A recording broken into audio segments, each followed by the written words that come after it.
G T education മറ്റു വീഡിയോയിലേക്ക് സ്വാഗതം. അപ്പൊ നമ്മൾ ഇന്ന് നമ്മൾ പറയാൻ പോകുന്നത്, ഇപ്പൊ കഴിഞ്ഞ ദിവസം നമ്മൾ കമ്പ്യൂട്ടറിന്റെ ഒരു ഇത് വിട്ടിട്ടുണ്ടായിരുന്നു. ഇത് കമ്പ്യൂട്ടർ സയൻസ് സ്റ്റുഡൻസിനും കമ്പ്യൂട്ടർ പഠിക്കുന്നവർക്ക് ഇലക്ട്രോണിക് സ്റ്റുഡൻസിന് ഹെൽപ്ഫുൾ ആയെന്ന് അറിഞ്ഞത് വളരെ സന്തോഷം. അപ്പൊ ഇന്ന് നമ്മൾ പറയുന്നത് കമ്പ്യൂട്ടറിന്റെ ആദ്യത്തെ പവർ സപ്ലൈ SMP-S കുറിച്ചിട്ടാണ് പറയുന്നത്. ഇതെങ്ങനെ ചെക്ക് ചെയ്യാന്നുള്ളതൊക്കെയാണ് നമ്മൾ പറയുന്നത്. ഒരു ഷോർട്ട് വീഡിയോ ആണ്. അപ്പൊ നിങ്ങൾ ആദ്യമായിട്ടാണ് ചാനൽ ആണെങ്കിൽ തീർച്ചയായിട്ടും സബ്സ്ക്രൈബ് ചെയ്യുക, അതുപോലെ തന്നെ കമന്റ് ചെയ്യുക, ഷെയർ ചെയ്യുക. നിങ്ങളുടെ ഫീഡ്ബാക്ക് ആണ് നമ്മുടെ ഏറ്റവും വലിയൊരു ഔട്ട്പുട്ട് എന്ന് പറയുന്നത്. ഓക്കെ, അപ്പൊ ശ്രദ്ധിക്കുക, നമ്മുടെ ഒരു മോട്ടിവേഷൻ എന്ന് പറയുന്നത് നിങ്ങളുടെ ഏറ്റവും ഒരു ഫീഡ്ബാക്ക് ആണ്. Okay, right. അപ്പൊ നമുക്ക് ഇന്നത്തെ ഈ വീഡിയോയിലേക്ക് പോകാം. അപ്പോൾ ഇതാണ് നമ്മളെ SMP-S എന്ന് പറയുന്നത്, സ്വിച്ച്ഡ് മോഡ് പവർ സപ്ലൈ. ഇവിടെയാണ് നമ്മൾ ഇത് ഇൻപുട്ട് വോൾട്ട് കണക്ട് ചെയ്യുന്നത്. AC 230 വോൾട്ട് ഇൻപുട്ട് എന്ന് പറയുന്നത് നമ്മുടെ KCB ഇൻപുട്ട് വോൾട്ട് കണക്ട് ചെയ്യുന്നത് ഇവിടെയാണ്. SMP-S ഈ പിന്നിലാണ്. നമുക്കത് കണക്ട് ചെയ്ത് നോക്കാം. അതിനു മുമ്പ് ഇതിനെ ഇവിടെ ATX കണക്ടർ എന്ന് പറയും. ഇത് 24 പിൻ കണക്ടർ ആണ്.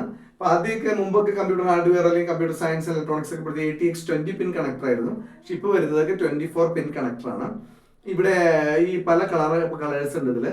അപ്പോൾ നമുക്ക് ഇതിന് ഓരോന്നിനും വോൾട്ടേജ് ഒക്കെ ഉണ്ട്. അതിനെ കുറിച്ച് എന്റെ ഡീറ്റെയിൽ ആയിട്ട് പറയുന്നില്ല. ഓക്കെ, ഇനി ഇതാണ് നമുക്ക് നമുക്ക് ഹാർഡ് ഡിസ്കിലേക്കും അല്ലെങ്കിൽ ഇപ്പൊ ഹാർഡ് ഡിസ്ക് മാത്രമുള്ള CD റൈറ്ററിലേക്കൊക്കെ പവർ കൊടുക്കുന്ന കണക്ടറാണ് ഇത്. ഓക്കെ, മുമ്പൊക്കെ അത് വലിയൊരു കണക്ടർ ആയിരുന്നു. ഇപ്പോൾ ഇങ്ങനത്തെയുള്ള ചെറിയ കണക്ടറുകളാണ് വരുന്നത്. Okay, right. ഇത് രണ്ടും, ഈ ATX 24 പിൻ കണക്ടറും അതുപോലെ തന്നെ ഈ ഒരു കണക്ടറും, അതുപോലെ ഇവിടെ ഇപ്പൊ പണ്ട് അത് 4 വരുന്നെങ്കിൽ ഇപ്പൊ അത് 8 വരുന്നത്. ഇത് രണ്ടും കൂടി ഒരുമിച്ചാണ് നമ്മുടെ മദർ ബോർഡിലേക്ക് കണക്ട് ചെയ്യുന്നത്. അതുപോലെ തന്നെ ഇത് നമ്മുടെ മോളക്സ് കണക്ടർ എന്ന് പറയും.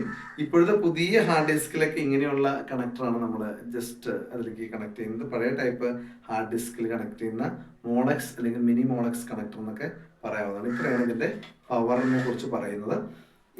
ഇപ്പൊ ഇത് സപ്ലൈ ചെയ്യുന്നത് മദർ ബോർഡിലേക്ക് സപ്ലൈ ചെയ്യുന്ന പവർ +12, -12, അതുപോലെ തന്നെ -5, +5, 3.3 അങ്ങനെ കുറെ വോൾട്ടേജസ്. ഇത് DC ആണ് എല്ലാം കണക്ട് ചെയ്യുന്നത്. അപ്പോൾ നമ്മുടെ AC ഇൻപുട്ടിനെ DC ആക്കിയിട്ടാണ് കണക്ട് ചെയ്യുന്നത്. ഒരു പവർ ഗുഡ് സിഗ്നൽ ഉണ്ട്.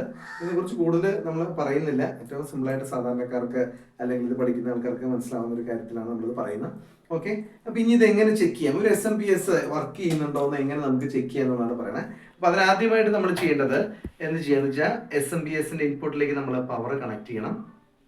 ഓക്കെ, പവർ കണക്ട് ചെയ്തു.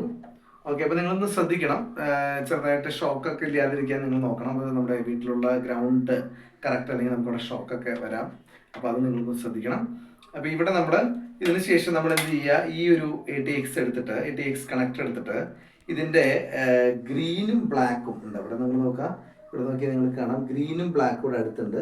ഇവിടെ നമ്മൾ ഷോർട്ട് ചെയ്യും. അപ്പൊ ഞാനൊരു ജസ്റ്റ് ഒരു സിംഗിൾ സ്ട്രാൻഡ് വയർ എടുത്തിട്ട് ഇതൊന്ന് ഷോർട്ട് ചെയ്യാണ്. അതായത് ഞാനിത് ഇതിന്റെ ബ്ലാക്കിലേക്കും ഗ്രീനിലേക്കും ഞാനിത് ഈ പിന്നിലേക്ക് ഞാനിത് കണക്ട് ചെയ്ത് ഷോർട്ട് ചെയ്തു.